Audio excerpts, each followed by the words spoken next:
Halo semuanya, perkenalkan nama saya Madya Daniel Renanda, nomor absen 22 dari 10 MIPA 9. Dalam video ini saya akan membahas tentang sifat-sifat pangkat bulat positif, pangkat bulat negatif, dan pangkat nol. Silahkan simaklah videonya. Pangkat bulat positif. Sifat yang pertama, ada perkalian eksponen dengan basis yang sama, maka pangkatnya harus ditambah.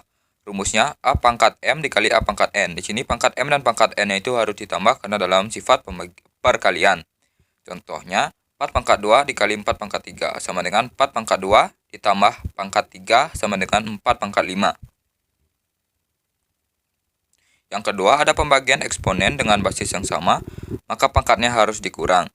Rumusnya, A pangkat M dibagi A pangkat N. Di sini pangkat M dan pangkat N itu dikurang karena dalam sifat pembagian. Contoh soalnya, 4 pangkat 5 dibagi 4 pangkat 3 sama dengan 4 pangkat 5 dikurang 3. Sama dengan 4 pangkat 2.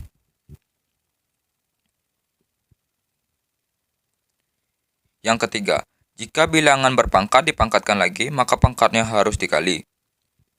Rumusnya, A pangkat M dipangkatkan lagi dengan N. Di sini pangkat M dan pangkat N itu harus dikali. Sama dengan A pangkat M dikali N. Contoh soalnya, 4 pangkat 2 dipangkatkan lagi dengan 3. Di sini pangkat 2 dan pangkat 3-nya itu harus dikali sama dengan 4 pangkat 2 dikali pangkat 3 sama dengan 4 pangkat 6.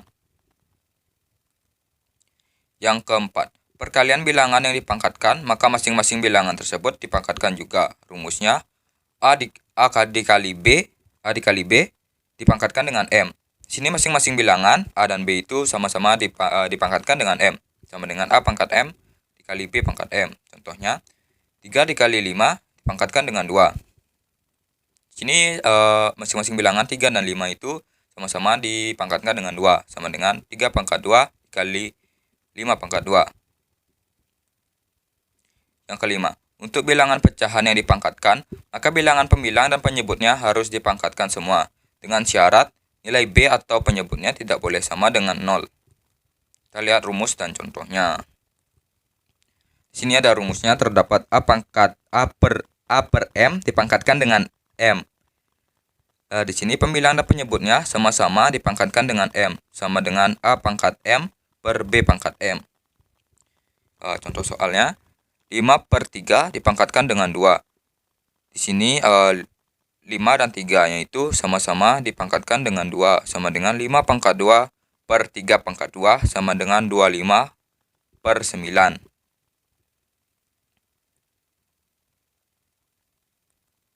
Yang keenam, pada sifat ini, jika A pangkat N di bawah itu positif, maka saat dipindahkan ke atas menjadi negatif. Begitu juga sebaliknya, jika A pangkat N di bawah itu negatif, maka saat dipindahkan ke atas menjadi positif. Kita lihat rumus dan contohnya.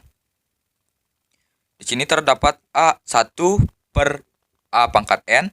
A pangkat N ini saat dipindahkan ke atas itu pangkatnya itu menjadi negatif, menjadi A pangkat min N. Contohnya, 1 per 4 pangkat 6. Di sini pangkat 6, 4 pangkat 6-nya saat dipindahkan ke atas, pangkat 6 itu berubah menjadi negatif, jadinya 4 pangkat min 6.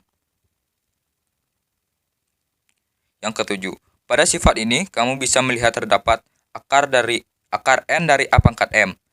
Ketika diubah menjadi eksponen, akar N menjadi penyebut dan pangkat M menjadi pembilang. Dengan syarat, nilai N harus lebih besar atau sama dengan 2. Kita lihat rumus dan contohnya.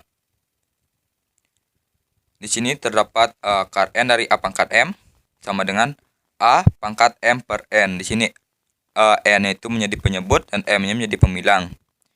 Contoh soalnya, akar 4 dari 3 pangkat 6 sama dengan 3 pangkat 6 per 4.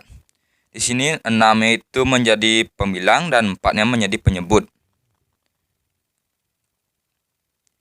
Yang kedua, di sini saya akan membahas tentang pangkat bulat negatif dan pangkat nol. Pangkat bulat negatif.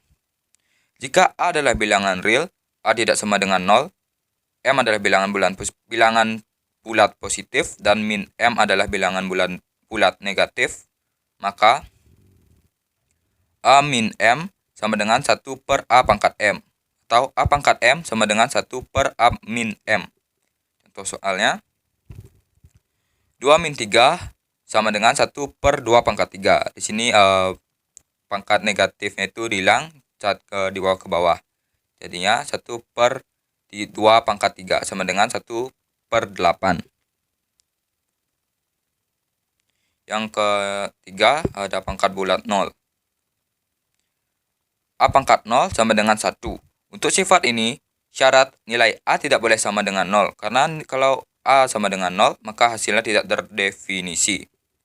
Contohnya, 5 pangkat 0 itu 1.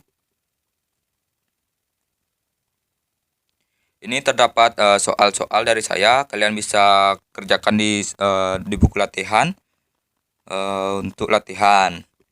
Saya kasih waktu untuk mencatat atau kalian bisa screenshot ini soalnya. Saya kasih waktu.